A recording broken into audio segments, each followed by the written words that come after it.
اس کو تسلیم کر لے اور یہ جنگ بندی کو تسلیم کر لے اور غزہ کے اوپر قبضے کے اس کارروائی کی طرف جانے سے گریز کرے، کیونکہ اس طرف اگر وہ جاتا ہے تو اس کے نتیجے میں نہ صرف ہماری جو قیدی ہیں حماس کے قید میں ان کو مشکل کا سامنا کرنا پڑے گا، ان کی جانیں جا سکتی ہے، بلکہ ہماری جو فورسز ہے ان کی بھی جانیں بہت بڑی تعداد میں جا سکتی ہے۔ دوسری طرف اسرائیل کے اندر جو احتجاج کا سلسلہ ہے نیتن یاہو کے اس وار مونگرنگ کو لے کر، وہ دن بدن بڑھتا جا رہا ہے۔ آج گزشتہ رات میں جو کارروائی کی ہے یہ جو پروٹیسٹرز نے، وہ بہت بڑی کارروائی ہے۔ انہوں نے جو مرکزی شاہراہ ہے اس پہ انہوں نے ٹائرز بہت بڑی تعداد میں مقدار میں ٹائرز کو آگ لگا کر انہوں نے یہ مظاہرہ کیا اور انہوں نے یہ پیغام دیا کہ نیتن یاہو جو کچھ کرنا چاہتا ہے غزہ کے اندر وہ ہمیں قابل قبول نہیں ہے، اور اس کے نتیجے میں ہمارے ہی جو بھائی ان کے قید میں ہیں ان کی جانوں کو خطرہ ہو سکتا ہے، لہٰذا نیتن یاہو جو ہے وہ فوری طور پر جنگ بندی کی طرف جائے اور ہمارے قیدیوں کو واپس لے کے آئے، اور یہ جو غزہ کی جنگ سے فوری طور پر نکلنا چاہیے۔ اچھا، دوسری طرف ایران اور جو یورپی ٹرائیکا کے درمیان جو مذاکرات چل رہے تھے وہ مذاکرات جو ہے وہ ناکام ہو گئے ہیں، اور ایران نے یورپی ٹرائیکا کے جو غیر منطقی جو ان کے مطالبات تھے ان کو ماننے سے تسلیم کرنے سے انکار کر دیا ہے، جس کے نتیجے میں یہ مذاکرات ناکام ہو گئے۔ اس حوالے سے ایکسیوس جو کہ امریکی خبر ایجنسی ہے انہوں نے کہا ہے کہ یورپ نے دھمکی دی ہے کہ اگر ایران نے فردو، نتنز اور یورینیم افزودگی کے حوالے سے جو ان کے جو ذخائر ہے افزودگی کے ان تک عالمی ایٹمی توانائی ایجنسی کے جو اہلکار ہیں ان کو رسائی دی تو ٹھیک، نہیں دی تو ہم ان کے اوپر جو ٹریگر میکنزم ہے جس کو سنیپ بیگ میکنزم بھی کہتے ہیں وہ ہم بحال کر دیں گے۔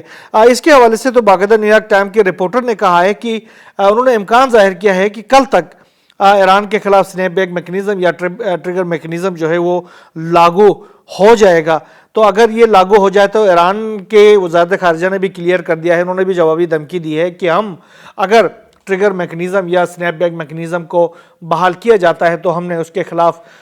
جوابی اقدامات بالکل تیار رکھے ہوئے ہیں۔ ایک تو ایران این پی ٹی سے فوری طور پر نکل جائے گا، اس کے بعد ایران کے لیے یہ آسان ہو جائے گا کہ وہ آگے اپنے ایٹم بم جو ہے وہ بنا سکے، اس کے لیے پھر کوئی کسی قانون کا وہ پابند نہیں رہے گا جب وہ اس سے این پی ٹی سے باہر نکلتا ہے۔ تو ایک تو یہ ہے۔ دوسری طرف انہوں نے کہا کہ اس کے بعد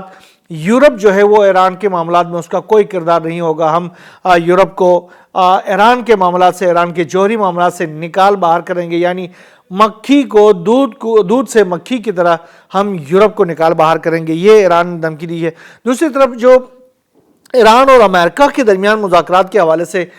جو بیانات سامنے آ رہی تھی، اس حوالے سے گزشتہ روز ایران کی سپریم لیڈر آیت اللہ سید علی خامنہئی نے کلیئر کر دیا تھا کہ ایران جو ہے وہ کسی صورت امریکہ کے ساتھ مذاکرات نہیں کرے گا۔ اس کے بعد آج ایران کے جو وزیر خارجہ ہیں عباس عراقچی، انہوں نے بھی کلیئر کر دیا ہے کہ ایران کبھی بھی امریکہ کے ساتھ مذاکرات نہیں کرے گا، اور ایران جو ہے ہر قسم کے سناریوز کے لیے تیار ہے۔ ایران کے خلاف اگر کوئی کارروائی کی جاتی ہے، کوئی مس کیلکولیشن کی جاتی ہے تو ایران اس کا سخت ترین جواب دے دے گا۔ یہ جو چیزیں ہیں یہ ایران کی جانب سے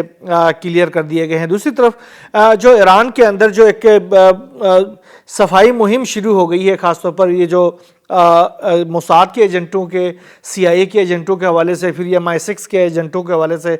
جو کارروائیاں شروع کی گئی ہیں، اس حوالے سے متعدد بڑی کارروائیاں کی جا رہی ہیں، متعدد علاقوں میں کارروائی کی جا رہی ہے۔ آج گزشتہ رات میں ایک بڑی کارروائی کی گئی ہے سستان و بلوچستان کے علاقے میں، جہاں پر ایران شہر کے علاقے میں ہی ایک کارروائی کی گئی ہے، جس کے نتیجے میں 13 افراد جو دہشت گرد تھے وہ ہلاک ہو چکے ہیں، متعدد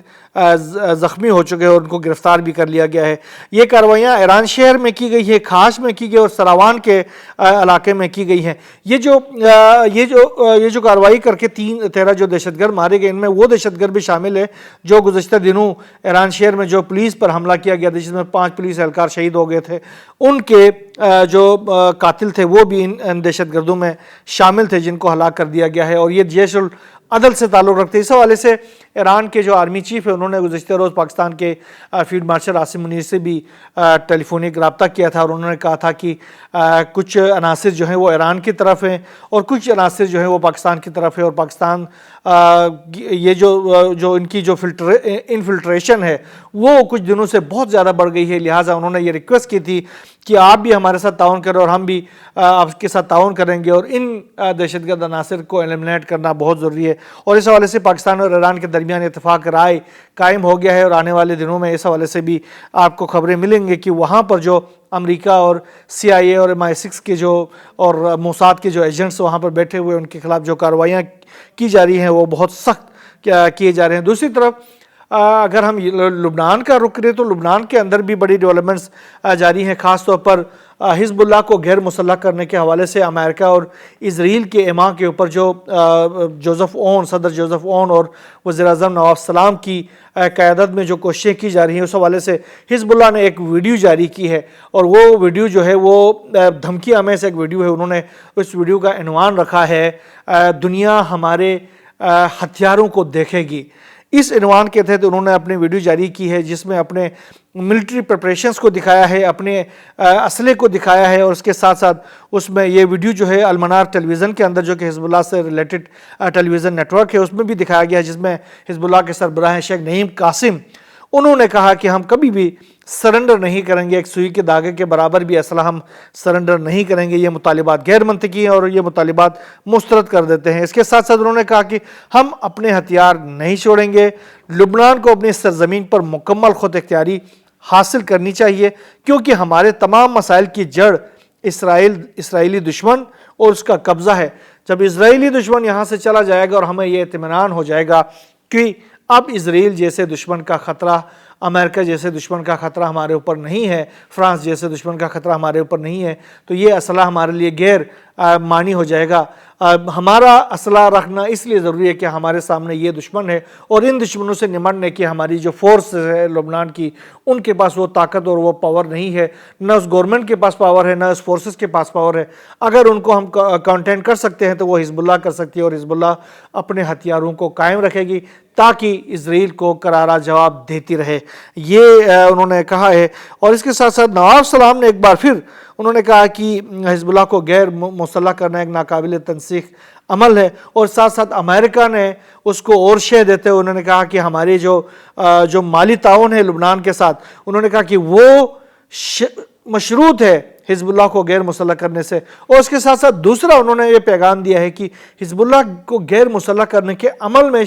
ہم بھی شرکت کرنے کے لیے تیار ہیں۔ اب اگر امریکہ